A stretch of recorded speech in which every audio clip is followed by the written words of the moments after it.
Have Bernie Sanders and the other far-left Democrats embraced the same ideology as the Soviet Union? We'll discuss this comparison and reveal why it might be a problem in the first place right here on NewsJive. Thank you for clicking on the video, everyone. I'll be answering a subscriber question at the end of the video, so stick around for that. And if you want to be a part of future Q&As, leave me a question down in the comment section. So the far left today seems to be pushing a distinct anti-billionaire message. When you introduced your wealth tax, which would tax the assets of the wealthiest Americans, you said, quoting you, Senator, billionaires should not exist. Is the goal of your plan to tax billionaires out of existence? I'm tired of freeloading billionaires. I think it's time that we ask those at the very top to pay more. When Buffett, Bezos, and Gates own more wealth than the bottom half of the country, you have to ask yourself, how moral is it to have that much at all? And we cannot afford a billionaire class whose greed and corruption has been at war with the working families of this country for 45 years. So that's another reason we need communism. Don't forget to subscribe and ring the bell icon so you never miss a video. Drop a like on the video and share it with your friends if you think it's something they'd be interested in. And let's get going on this. Now, making outlandish comparisons, especially in politics, undercuts any shred of truth that your argument may hold. So I'm not a fan of comparing Bernie to Lenin or Stalin, or comparing Donald Trump to Hitler for that matter.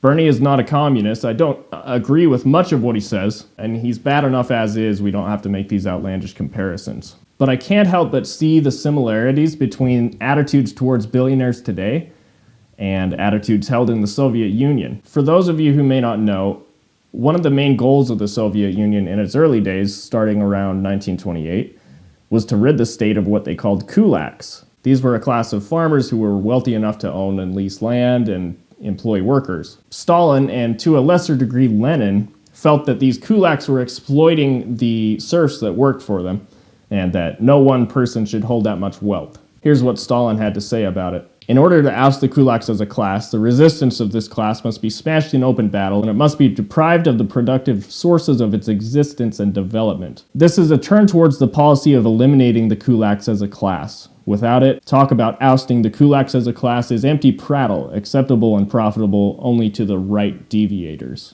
Try reading that statement again and replace the word kulaks with billionaires, and then compare it to some of the ideas that the far left is pushing today in America. Now, some people may be thinking, yeah, what's the problem? The Soviets saw the wealthy as evil exploiters of human labor, like the billionaires in the US are. According to this data, if you're under 40, there's a decent chance that you feel this way. This report states that this year's study showed increased support for communism, 36%, among millennials compared to 2018.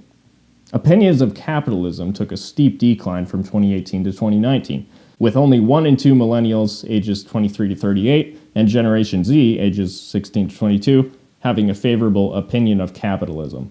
Now, what was the result of the Soviets waging war on the kulaks? Or we could substitute that word with billionaires. Well, about 3 million of them were killed. Not to mention 14 to 18 million people who were being sent to Stalin's work camps, the gulags, including ordinary citizens who simply opposed the Stalinists. It's estimated that about 20 million total were killed as a direct result of Stalin's policies, according to the New York Times.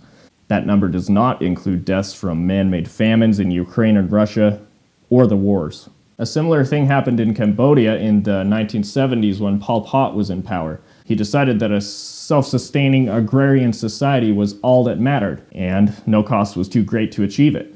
The result was the occupants of the cities being put in labor camps and starved, executed, and ultimately a quarter of the entire population of Cambodia was killed due to the government's policies. That's between 1.5 and 2 million people.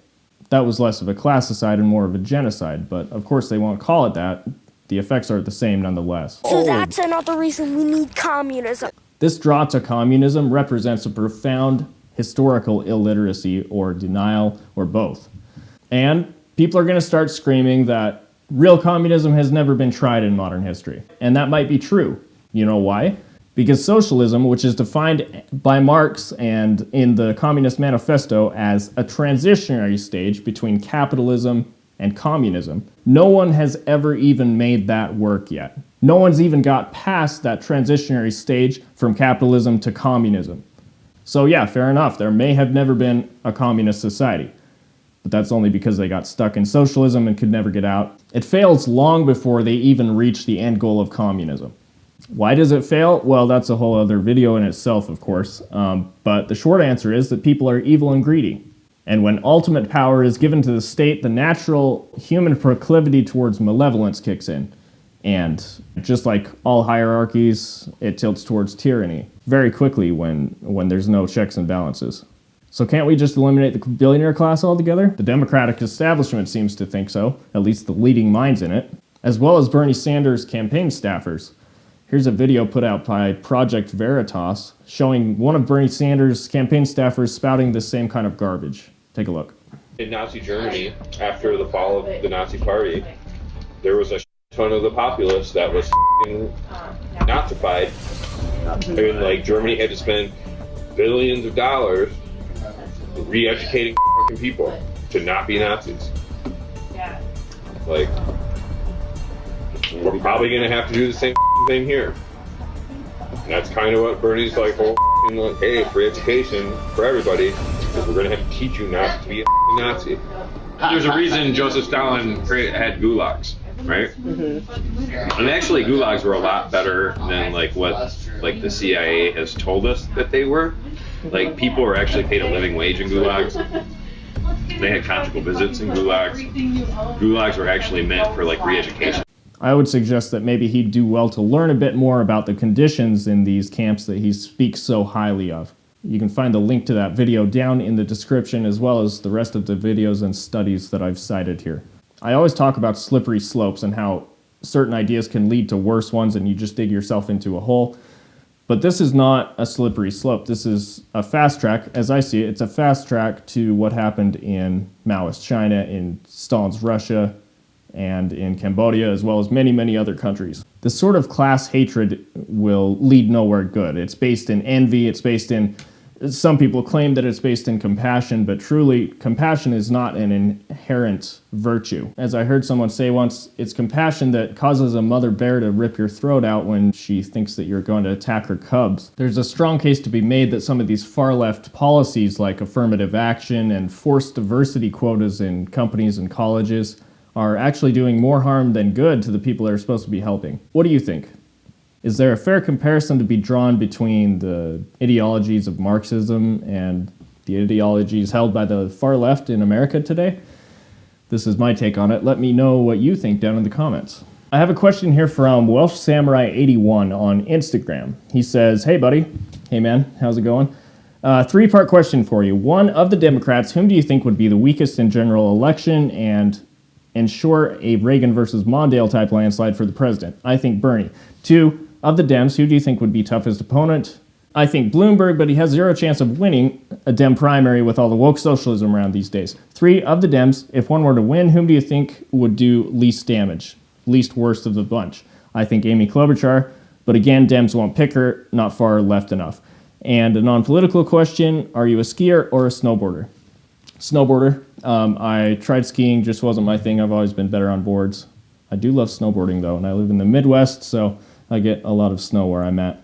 Okay, who'd be the weakest in general election? At this point, I'd have to say Warren. She is stealing a lot of Bernie's ideas. I've never liked her, honestly. She doesn't have very good she doesn't have very good answers to the questions that they're throwing at her in the debates, especially on the financial end of things. She doesn't ever say how she's going to pay for things. I think that she'd be a very poor candidate. Who do I think would be the toughest opponent for Trump to beat?